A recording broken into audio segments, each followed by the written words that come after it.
posted on April 14th, 2015. The majority of U.S. citizens are for it. So why is it still illegal in so many states?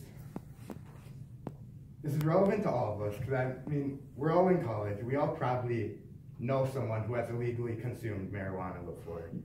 And we're credible to speak on the topic because half of the people up here today have a court case on Tuesday regarding the following issue. It is not completely legal in the U.S. right now, and it would greatly benefit the country as a whole.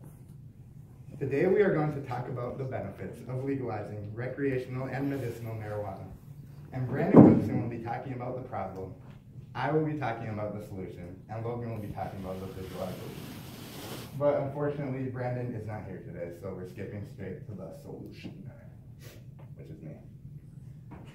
The easy answer to the solution is just make marijuana legal on the federal and state level. First, on the federal level. All medicinal and recreational marijuana is still 100% illegal in the eyes of the federal government. And state laws do not trump federal laws by any means, so the fact that it's still 100% illegal in the federal government is subjectively more important than the state. Currently, the biggest barrier to the marijuana being legalized on a federal level is the fact that marijuana is still a Schedule I drug, according to the government, along with heroin and LSD. Also, the Controlled Substance Act does not acknowledge medicinal uses for substances, so that's why medicinal marijuana is also still technically illegal on a federal scale. Also becoming legal on a state level. A lot of states have already started legalizing medicinal and recreational marijuana, with only 8 states so far legalizing recreational, and only 21 states, less than half, with no laws at all regarding it.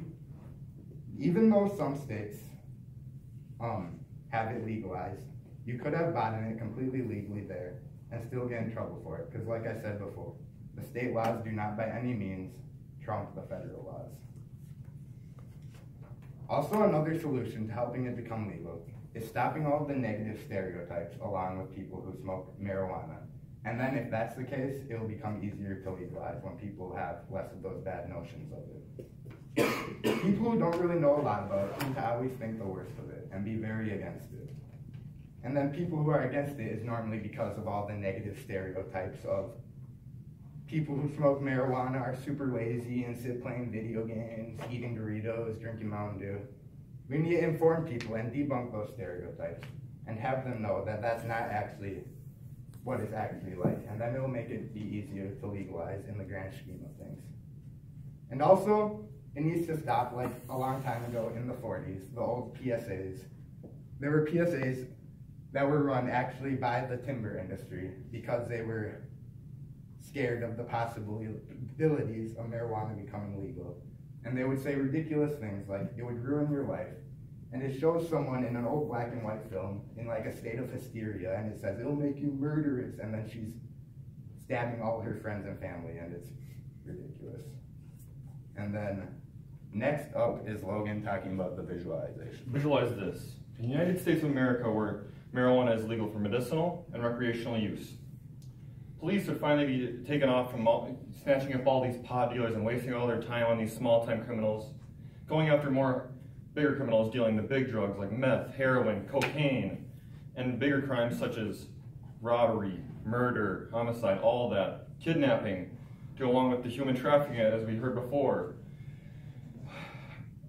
And with that, the system would be far more smooth to go through with all these pot dealers just flooding the system and taking up all this room in jails and prisons. And then the spots would be taken with the people who deserve to be there.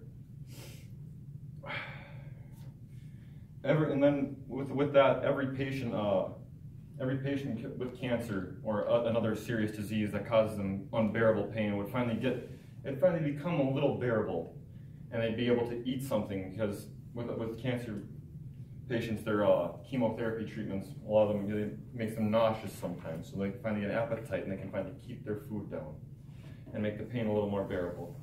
People with work-related injuries from their back or whatever will finally get a little bit of pain relief and be able to work through their days without having to sit down all the time or pop a bunch of ibuprofen or something. Cannabis has so many different uses. It's not just for feeling good and whatever. It would affect the industry so much because it would affect the lumber industry especially because you can make paper out of it. And the maturity level of marijuana is from 3 months, between 3 and 6 months compared to a tree, which takes about 20 years to grow. So you would no longer see paper made by trees, and you'd save the earth a lot more by keeping those trees up there. You're like, well, I'm going to breathe a little more oxygen. The fibers in it can make rope and clothing, and you'd be surprised to hear that there's a process to make blocks out of marijuana. Very durable blocks that can be biodegradable, and they last up to over 100 years. And the seeds from the marijuana plants are very, very nutritious and good for people. Stereotype will be eliminated, and many jobs will now be available in an enormous industry.